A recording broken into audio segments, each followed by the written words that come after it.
Alright, today we're going to be going over 5 photography tips that I have personally thought of and thought I might share with someone who's looking to step up their photography game. Tip number 1 would be to make sure if you're planning to take photos the same day or the next day, leave your camera in the same temperature area as you plan on shooting. I leave my camera in my car overnight, so that way when I take it out, it's automatically adjusted to the temperature of the outside world, and I can start shooting right away. What that means is you shouldn't leave your camera inside where there's cool and AC, and then you come outside, it's a hot summer day. Your camera lens is going to fog up, and you're not going to be able to see anything for like a couple minutes before it adjusts to the temperature because of the temperature differences with glass. Tip number 2 would be to familiarize yourself with how cameras work. More specifically, the exposure triangle.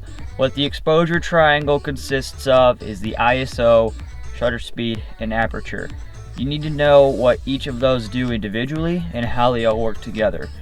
I can throw up a picture for you right now, and as you can see, there are the 3 things: ISO, aperture, and shutter speed. Shutter speed adjusts how okay, so each one of these settings adjusts how bright or how dark the picture is, but they each also have their own effect on it. Tip number 3.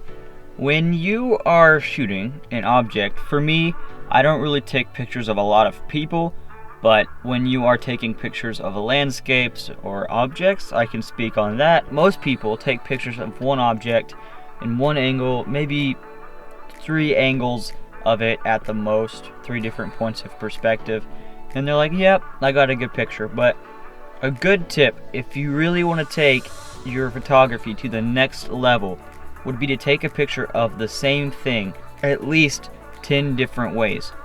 You want the picture to look completely different in each individual picture of the 10 pictures you've taken of that object. The 4th tip I would have for you, those of you who are shooting on a camera, let's say you have a lens that zooms in like 300 to 600 millimeter, and a lot of times people don't know the correct shutter speed to put those lenses on. You double your shutter speed what your zoom length is. So if it's 300 millimeters you're shooting at, you want your shutter speed to be 1/600th of a second. That's going to remove that hand blur, the motion of your hand taking the picture, so you don't have any movement or blur in the picture. It'll come out clear. Last but not least, this tip, number 5, is one that I think will really help a lot of people. For those of you who are using phones or cameras with a screen, you will be able to get perfect focus with this tip. When you're focusing on an object using the live view or on your phone screen, sometimes it's hard to get everything in focus the way you want it. Let's say you have one object for sure that you know you want in focus, and that's like the main point of the photo. You want to zoom in as far as you can on the screen, not with the actual camera. You want to zoom in on the screen as far as you can and click on the object you want to focus on, and then zoom all the way out. And then you will have achieved perfect focus. On some cameras, there are plus and minus buttons you can use when you're on live view mode to zoom in, and then all you gotta do is just do a quick half press or even a tap on the screen if it's touch screen, and it should focus right on that object right where you want it.